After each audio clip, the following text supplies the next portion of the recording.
Much as Finley's players had come to despise him, virtually all of the Raiders felt a deep affection for Davis. Everything was just a little cut above. But in order to earn that little cut above, you had to win, because that's what it was all about, winning. In 1973, Ken Stabler came into his own. Left-handed quarterbacks were suspect, and Davis preferred bomb throwers. But the snake, pinpoint accurate, was Madden's choice. He had a great mind. In those days, the quarterback used to call his own plays, and he was a real field general. And as well as he did the mechanics of throwing the ball, and he was a great play caller. When you saw Stabler step in the huddle late in the game, fourth quarter, post game, he'll get it done. Stabler's favorite target was a future Hall of Fame receiver and the undisputed master in the artful use of stickum, the slow-footed, quick-thinking Fred Biletnikoff. What was amazing to see was when he would shake off a tackle and then actually get some more yardage. He was the hands, you know. To see him run with the legs, you know, it's like, watch, he'll, in the slow motion, he'd always like take off, run, and then he'd fold up, like right about the time he was going to get hit. Off the field, Biletnikoff and Stabler were leaders of the senior board, a team named for veterans who made late-night rounds. He had this quote that I read, is, you can study your playbook just as well by the light of a jukebox as you can at a desk. And I thought, okay, he's the coolest guy. He'd be 10 times more drunk than we were. He'd be out there playing football. We couldn't even get out of bed the following morning, you know. If you go out there and you win, then what does it matter, you know, what those earlier 8 hours were all about? Some players don't respond well to being, you know, controlled. So what Al did is he would bring them in, and the control that was exerted on those players was peer pressure. Okay, these guys wanted to belong to this Oakland Raider football team. This bunch of renegade guys that didn't follow a whole bunch of rules, but they followed some very strict rules on the football field. Play your ass off, you play when you're hurt, you don't let the other guy down, okay, and you never give up. Over time, the Raiders gained a reputation for being a dirty team. They led the league in penalty yardage and suspicion. We always assume the role of the villain no matter who we play because of all the bad press we get. Davis and his henchmen were accused of everything from spying to inflating balls with helium to help their punter, Ray Guy, to drenching the field in water to slow down opposing teams. It was one of those things you couldn't fight it.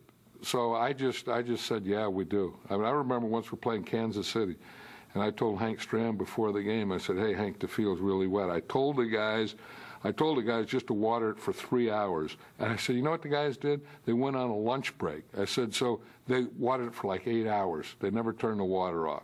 And I said, so I'm sorry. I mean, we didn't water anything. The A's went to spring training in 1974 looking for their third straight championship. But Finley did not care about history. Dick Williams had already quit in disgust. So Charlie O recycled Alvin Dark, a manager he'd fired once before. Yes, he was fired. Yes, he expects to be fired again someday. Charlie O spent the rest of the winter at arbitration hearings, battering the very players who'd won him championships. And he goes, Mr. Arbitrator, balls go by him on the left, balls go by him on the right, balls go through his legs. Now, my wife is sitting next to me, and she sees the veins in my neck starting. And, I mean, I could feel myself going across the table, grabbing him and strangling him.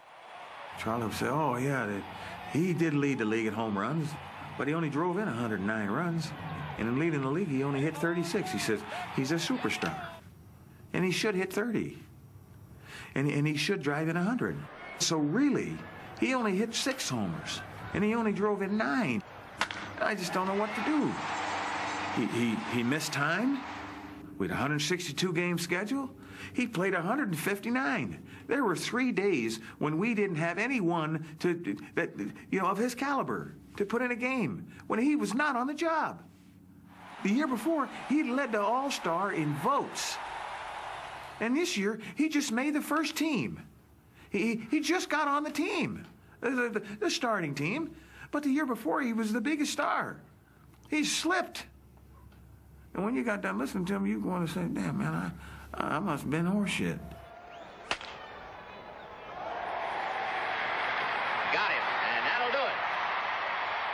Even in the face of Finley's unrelenting interference, the A's were able to keep on winning. But clubhouse tensions were building. How could there be this much turmoil in a clubhouse and everybody hating the owner and everything else, and these guys are still winning? Well, we just had a bunch of talent on that ball club, and that's why we won. The A's were a team of strong personalities that sometimes collided. Jackson, catcher Ray Fosse, and outfielder Billy North had all been involved in intramural incidents that ranged from wrestling matches to fistfights. In 1974, on the eve of their third straight series appearance, a nasty brawl erupted between Blue Moon Odom and Raleigh Fingers. So, John Blue Moon Odom, he was obviously a fiery guy, take no crap type of guy, but great guy. But he was also known as the men among the men. The scuttlebutt was, Raleigh says, I don't know how your wife can take that thing. I heard after that, what do you mean? How can my wife, and boom. I was having some marital problems, and he said something to me. I said something to him. Next thing you know, and that's just the way it was with our ball club. There was something about the Oakland clubhouse that you were a family that fought, and on the field, we were tough. We were a tough band of really good players that were a great team.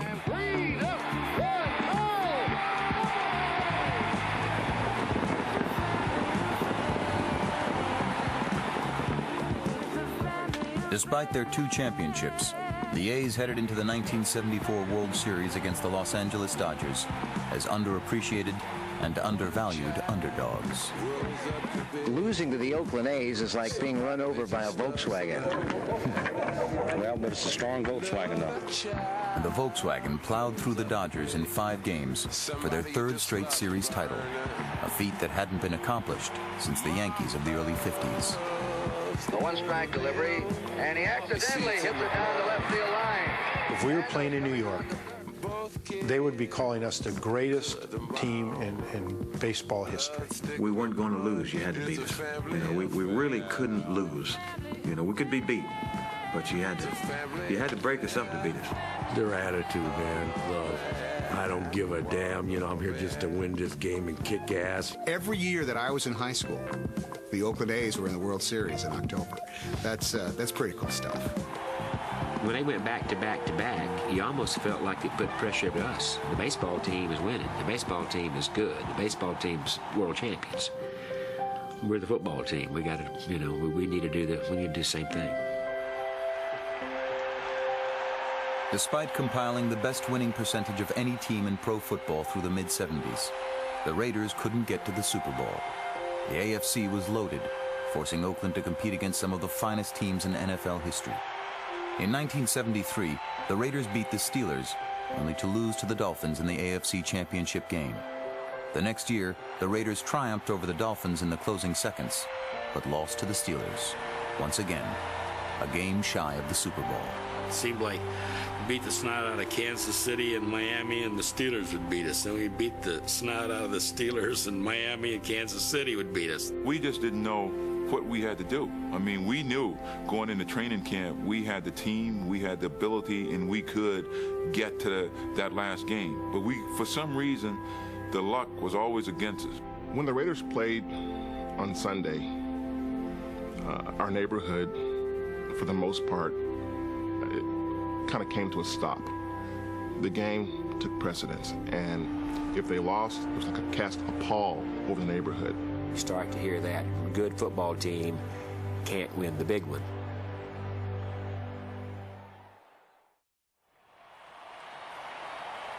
Before the 1975 season, Finley spit into baseball's changing face and allowed Catfish Hunter to leave via free agency. He was determined not to pay higher salaries. He even expressed it as, Hammer, the game's getting away from me. Where they're going with this game is not the place for a businessman like me.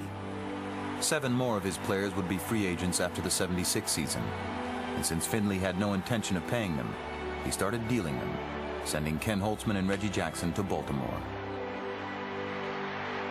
I was devastated because I knew nothing but Oakland A's. I sat around with Dave Duncan and cried. On what became known as the Tuesday Night Massacre, Finley sold Joe Rudy and Raleigh Fingers to the Red Sox and Vida Blue to the Yankees. The only regret is I didn't sell more.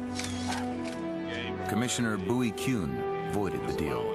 Disallowance of the assignment of the... Finley called Kuhn a village idiot. He filed a $10 million lawsuit against him and refused to put Blue, Fingers, or Rudy back in the lineup.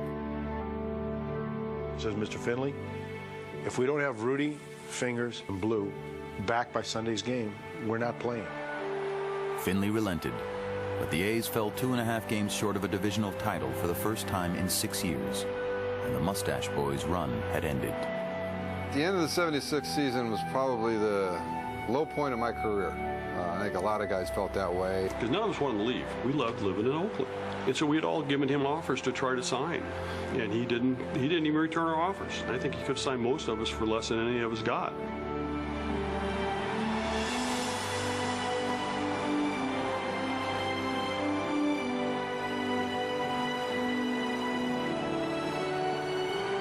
You know what was weird? Pitching against those guys, pitching to Reggie when he was with the Orioles, pitching to Bando when he was with Milwaukee, pitching to Gino when he was with San Diego. Something was wrong with that pitcher. I kept telling myself, don't say anything negative about Finley. Don't say anything negative about Oakland. I mean, I just didn't want to do that. And so one of the questions at the press conference is, how does it feel to leave Oakland? And I wasn't thinking, and the first thing out of my mouth was, how do you think the passengers felt on the Titanic? With the A's dismantled, the city's hopes rested with the Raiders. They had made the playoffs 9 times in 10 years, but they still had no championship to show for it. 76, we were focused. I'll never forget Madden in his first talk in training camp, and he said, guys, we're going back to the cover 3, cover 2, and cover 6. 3 basic coverages. They're going to know what we're going to do. I don't care. We're going to be that much better than them. We're going to tell them what we're going to do, and I don't care. We're going to beat them. The first game was against the hated Steelers, and it set the tone for the season to come. The Soul Patrol met Lynn Swann, Pittsburgh's great wide receiver, and knocked him down and out. He came across the middle. I jumped him, you know. I thought, here it is. After the game, Steelers coach Chuck Noll accused Atkinson of being part of a criminal element. When Noll drops that in, okay, now it's a holy war, and if it changed the dynamic between the two cities, it only made an unfriendly situation worse. Len Swann shouldn't have cried like he did, because this is football. This is for men, you know, and not for babies. The Raiders went 13-1 in 1976 and clinched their 9th Western Division championship in 10 years. They squeaked by the Patriots in the divisional playoff and then awaited their opponent in the AFC championship game. I said, give us the Steelers. You know, we can take the Steelers. And it was our turn. It was the Steelers, the 5th straight year that Oakland and Pittsburgh would meet in the playoffs. And it was the Raiders' turn, 24-7, and on to the Super Bowl. I mean, the Steelers were the hurdle. And once they cleared that, this is inevitable. The Vikings have no chance to win this game. We're going to hit them with a bag of chisels, and we're going to walk over their dead bodies. And that's it.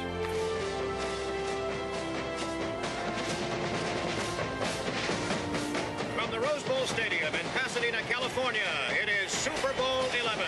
I remember the night before the game, in my hotel, I was sitting in my hotel, and I was talking to Al Davis on the phone, and I says, we're ready. We're going to kill these guys.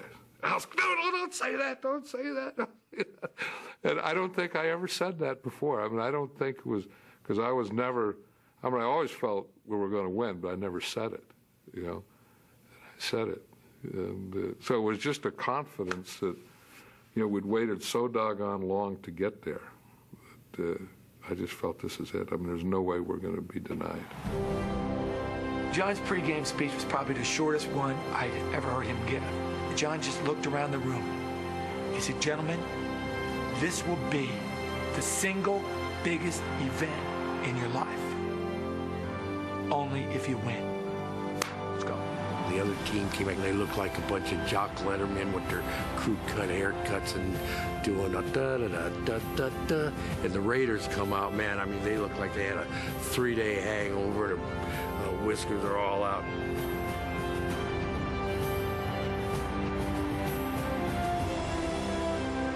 He's going down the middle, and White makes the catch. He is free, but holds on to the football, losing the helmet. Chin strap flying one way, helmet the other. Holy Toledo. They hit Jack Tatum and Skip Thomas delivered to Sammy White. Let me know from that point on this is our game. Hand off to Banaszak. He powers over. Touchdown Raiders. Now it's first and goal, and the power formation is in. Bankston on the right side as a wingback. Stabler back to pass. A quick throw to the end zone. Casper, touchdown Raiders. Yasha Heifetz never played a violin with more dexterity than Kenny Stabler is playing the Minnesota Viking defense. And he looks and throws. Intercepted by the Oakland Raiders at the 30, 40, 50. Old man Willie. He's going all the way. Once Willie scored that, then the celebration.